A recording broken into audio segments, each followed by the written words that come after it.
बीके music. Prakash digital recording studio, Gaushala market, Bettiah. Mobile number 9570557210।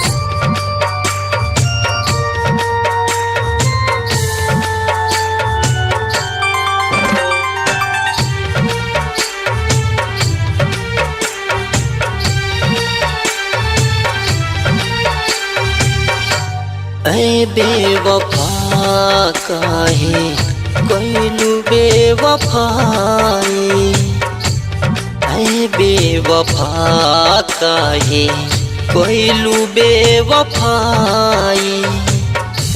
तोहरा बिना हम जी नहीं पाई, तोहरा बिना हम जी नहीं पाई।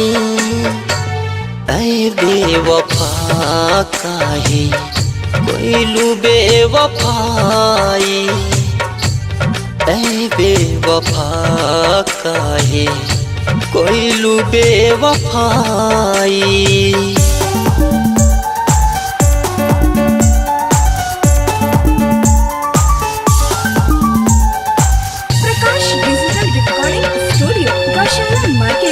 बेतिया। Mobile number 9570557210।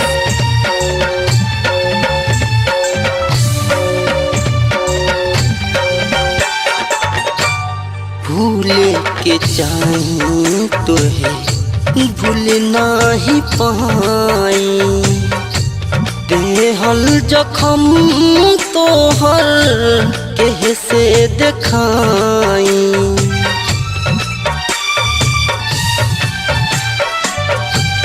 भूले के चाही तोहे भूल नहीं पाई, देहल जखम तोहर कैसे दिखाई, कैसे दिखाई। तोहरा बिना हम जी नहीं पाई, तोहरा बिना हम जी नहीं पाई। ऐ बेवफा काहे कोइलू बेवफाई, ऐ बेवफा काहे कोइलू बेवफाई।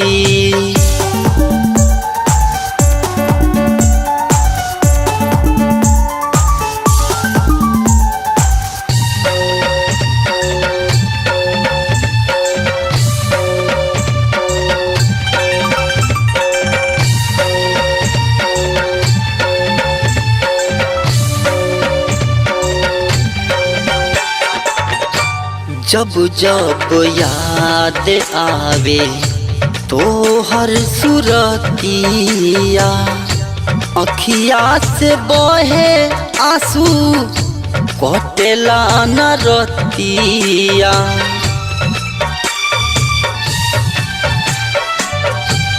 जब जब याद आवे तोहरो सुरतिया, अखिया से बहे आंसू कटेला न रतिया, कटेला न रतिया।